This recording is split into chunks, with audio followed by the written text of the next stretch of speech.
How to unblock websites on a school Chromebook. Hello everyone, welcome to our channel. Let's see how we can do it. So for this, just simply copy and paste this particular link in your browser.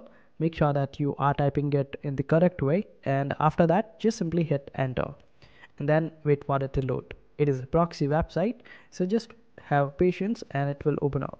Now you can search for any website out there which is blocked on a Chromebook and you would be able to open it up.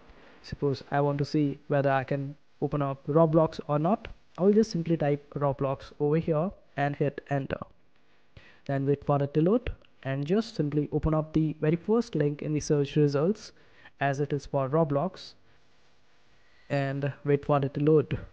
And after waiting for a while, this is how it will appear.